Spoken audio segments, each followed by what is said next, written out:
दिल का दर्द आंखों के रास्ते बयां हो ही गया।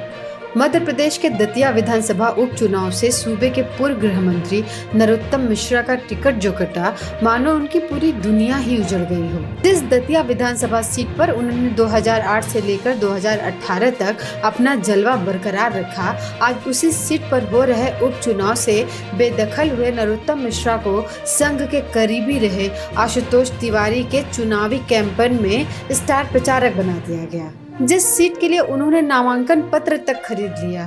पिछले कई महीनों से दतिया में अपनी सक्रियता बढ़ाई, स्थानीय नेताओं और कार्यकर्ताओं के साथ लगातार संवाद किया और अपने पारंपरिक समर्थकों को फिर से संगठित करने की कोशिश की, लेकिन पार्टी ने उनकी जगह आशुतोष तिवारी पर भरोसा जताया और नरोत्तम मिश्रा के जलवे को दरकिनार कर दिया। सूत्रों की माने तो दतिया में उनके खिलाफ भारी एंटी इनकम्बेंसी के चलते उनका टिकट काटा गया। 15 अप्रैल 1960 को ग्वालियर में जन्मे नरोत्तम मिश्रा ने अपने राजनीतिक कैरियर की शुरुआत बीजेपी युवा मोर्चा से की। साल 1990 में भारतीय जनता पार्टी ने नरोत्तम मिश्रा पर भरोसा जताते हुए उन्हें डबरा विधानसभा सीट से टिकट दिया। इस सीट से उन्होंने पहली बार जीत दर्ज की और विधानसभा पहुंचे। वहीं साल 1998 और 2003 में इसी सीट से उन्होंने जीत का परचम लहराया। डबरा में अपना दबदबा कायम करने के बाद उन्होंने दतिया का रुख किया। दरअसल परिसीमन के बाद डबरा सुरक्षित सीट बन गई थी, इसलिए उन्हें यह सीट छोड़नी पड़ी।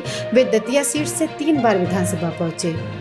मध्य प्रदेश सरकार में कई विभागों की जिम्मेदारी निभा चुके नरोत्तम मिश्रा हमेशा से ही अपने बेबाक बयानों से सुर्खियों में रहे। साल 2020 से 2023 के बीच शिवराज सिंह चौहान की सरकार में नरोत्तम मिश्रा का रसूख किसी मुख्यमंत्री से कम नहीं था। उस दौर में उन्होंने कई बार तत्कालीन मुख्यमंत्री शिवराज सिंह चौहान को भी लाल आंख दिखाने से गुरेज नहीं किया। गृह विभाग पर नरोत्तम मिश्रा का नियंत्रण इतना सख्त और मजबूत था कि कई बार मुख्यमंत्री कार्यालय की फाइलें तक उनके विभाग में अटक जाया करती थी। प्रशासन से लेकर पुलिस महकमे तक उनकी मर्जी के बिना पत्ता भी नहीं हिलता था।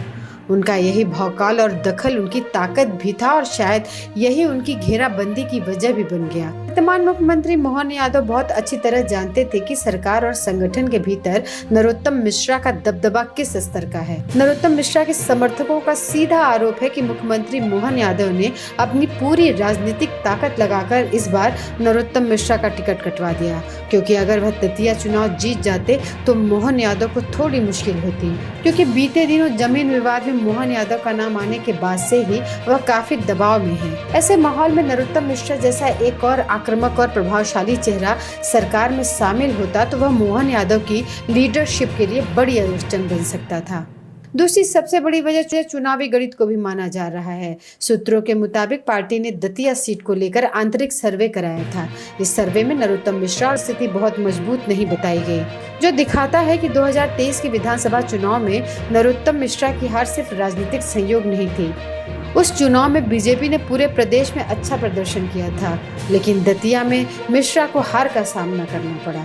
पार्टी का आकलन है कि स्थानीय स्तर पर जनता की नाराजगी उस समय खुलकर सामने आई थी। सूत्रों का कहना है कि संगठन को लगता है कि वह नाराजगी अभी पूरी तरह खत्म नहीं हुई है। अगर ऐसे माहौल में नरोत्तम मिश्रा को उम्मीदवार बनाया जाता और बीजेपी उपचुनाव हार जाती तो इसका सीधा असर मुख्यमंत्री डॉक्टर मोहन यादव सरकार की छवि पर पड़ता। मिलाकर मध्य प्रदेश की राजनीति को करीब से देखने वालों का कहना है कि नरोत्तम मिश्रा को ज्यादा दिनों तक नेपथ्य में नहीं रखा जा सकता।